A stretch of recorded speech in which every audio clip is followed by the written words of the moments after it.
এই একজন তরুণ ছাত্র নেতার উপরে যে যারা গুলি করে হত্যার উদ্দেশ্য করেছেন তাদেরকে আইনের আওতায় নিয়ে আসে গ্রেপ্তার করে তার দৃষ্টান্তমূলক শাস্তি দাবি জানাচ্ছে। ভয় নাই, বিপ্লবীরা মরে নাই।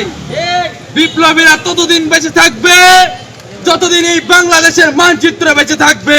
হাদি ভাইয়ের রক্তের বিচার 12 ঘন্টার ভিতরে না হয় লং মার্চ টু সচিবালয় হবে।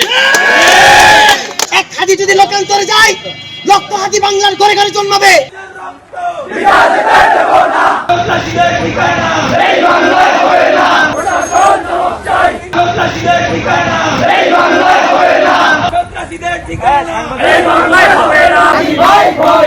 আমরা আছি লাখো ভাই, ভয় ভয় নাই। Direct action, direct action, direct action. Inqilab মঞ্চের সমন্বয়ক উসমান হাদিকে জুম্মার নামাজের পরে তাকে কাছ থেকে গুলি করে নির্মমভাবে গুলি করে তাকে আহত করা হয়েছে। আমরা এর তীব্র নিন্দা জানাই। আমরা বলতে চাই এই দেশের মধ্যে আওয়ামী সন্ত্রাসী গোষ্ঠীর সাথে একটা অশুভ শক্তি দেশের নির্বাচন বানচালের জন্য পায়তারা করতেছে।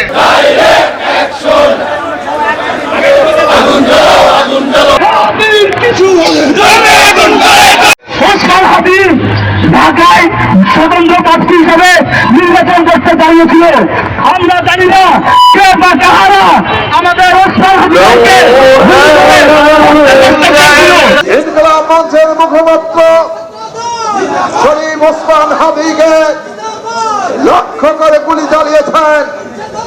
আপনারা লক্ষ্য করবেন ওসমান হাদি রিস্কায় যাচ্ছেন আর সন্ত্রাসীরা মোটর সাইকেলে এসে মোটর সাইকেল চালু অবস্থায় তাকে গুলি করেছেন। আমরা মনে করি সে অত্যন্ত দক্ষ শুটার, নালে মোটর সাইকেল থেকে রিস্কায় চালিত রিস্কার একজন লোক বসে আছে, তাকে এইভাবে মাথা লক্ষ্য করে গুলি চালানো সম্ভব নয়।